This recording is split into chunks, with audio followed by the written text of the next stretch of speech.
하나님 나라 관점에서 읽는 공동체 성경 읽기 가족 여러분, 한 주간 평안하셨습니까? 이번 주부터는 기온이 조금 떨어진다고 하는데 옷도 따뜻하게 입으시고 또 건강에 유념하시기를 바랍니다. 올해 공동체 성경 읽기가 약 한 달 정도 남았습니다. 여러분 잘 달려오고 계시죠? 끝까지 힘내서 잘 달려가고, 그리고 나뿐만 아니라 내 주변에 계시는 분들도 잘 돌아보면서 우리가 함께 격려하며 끝까지 손잡고 달려가는 공동체 성경 읽기가 되시기를 바랍니다. 이번 주에는 로마서와 고린도전서 말씀을 읽게 됩니다. 먼저 로마서에 대해서 살펴보면, 로마서는 바울이 로마에 있는 성도들에게 보낸 편지입니다. 로마에 있는 교회가 어떻게 생겨나게 되었느냐, 사실 우리가 정확하게 그것은 알지를 못합니다. 조심스럽게 추정하기는, 예수님께서 부활하시고 난 뒤에 제자들이 오순절날 마가의 다락방에서 큰 성령의 임재를 경험하게 됩니다.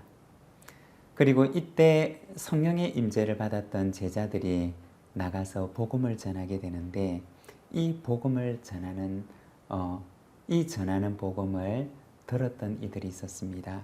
사도행전 2장 10절에 보면 당시에 대해서 이렇게 말을 합니다. 부르기아와 밤빌리아, 애굽과 및 구레네에 가까운 리비아 여러 지방에 사는 사람들과 로마로부터 온 나그네 곧 유대인과 유대교에 들어온 사람들과.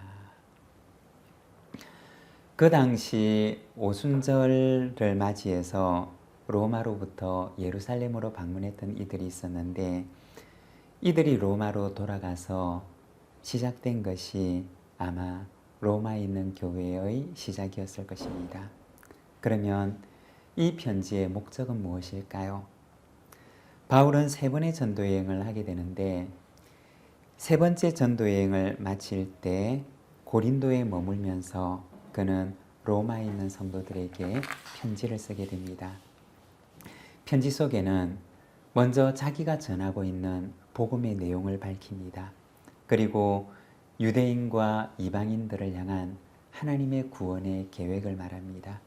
그리고 마지막에는 바울의 로마 방문 계획과 그리고 로마에 있는 성도들을 향한 바울의 인사가 나옵니다. 그러면 정말 바울이 로마에 있는 성도들에게 이 편지를 통해서 말하고 싶었던 것은 무엇일까요? 예전에는 이 로마서를 바울이 전하는 복음을 요약한 교리서라고 생각을 했습니다.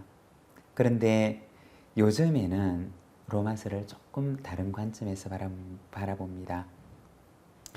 로마서는 단순히 바울의 복음을 요약해서 들려주는 교리서가 아니라 선교적인 목적이 담겨져 있는 서신인데, 로마에 있는 성도들이 서바나까지 복음을 전하고자 하는 바울의 선교의 동력자가 되어주기를 요청하는 목적으로 보낸 서신이라는 것입니다. 바울은 교리를 기록하기 위한 목적이 아니라 선교적 목적에서 보낸 서신이라는 것입니다. 이러한 목적을 위해서 바울은 먼저 자기가 전하고 있는 복음이 무엇인지를 앞으로 후원자가 될 로마에 있는 성도들에게 자세하게 풀어서 설명하는 것이 필요했던 것입니다. 로마서 15장 23절과 24절에 보면 그는 편지의 말미에 이렇게 적고 있습니다. 이제는 이 지방에 일할 곳이 없고 또 여러 해 전부터 언제든지 서바나로 갈 때 너희에게 가기를 바라고 있었으니, 이는 지나가는 길에 너희를 보고 먼저 너희와 사귐으로 얼마간 기쁨을 가진 후에 너희가 그리로 보내주기를 바람이라. 여러분, 이번 한 주간 로마서를 읽을 때 이 바울의 마음을 가지고 읽어보시기를 바랍니다. 당시 세상의 끝이라고 알려져 있는 서바나까지 가서 예수님께서 명령하신 대로 땅끝까지 복음을 전하고자 했던 그 바울의 마음을 가지고 이 로마서를 읽는 시간이 되시기를 바랍니다. 그리고 이어서 고린도전서입니다. 고린도전서는 바울이 고린도 교회 성도들에게 보낸 편지입니다. 고린도 교회는 바울이 2차 전도 여행을 통해서 세운 교회였습니다. 전도할 때도 참 어려움이 컸었지만 또 반대로 하나님의 도우심과 위로도 가득했던 곳이었습니다. 사도행전 18장 9절과 10절 말씀을 보면 당시의 상황에 대해서 이렇게 말씀을 합니다. 밤에 주께서 환상 가운데 바울에게 말씀하시되 두려워하지 말며 침묵하지 말고 말하라. 내가 너와 함께 있음에 어떤 사람도 너를 대적하여 해롭게 할 자가 없을 것이니 이는 이 성중에 내 백성이 많음이라 하시더라. 바울이 고린도에서 복음을 전할 때 하나님께서는 바울에게 이 성중에 내 백성이 많다고 말씀하셨습니다. 그리고 바울에게 두려워하지 말고 담대하게 복음을 전하라고 하시면서 내가 너와 함께하느니라고 말씀해 주십니다. 고린도에 있는 영혼들을 향한 하나님의 사랑이 얼마나 큰지를 보여주셨던 것입니다. 그래서 바울은 1년 6개월 동안 그곳에 머물면서 복음을 전하고 교회를 세우게 되는데 그것이 바로 고린도 교회입니다. 그러면 고린도 교회 안을 보게 되면 그들은 내부적으로 어떠하였을까요?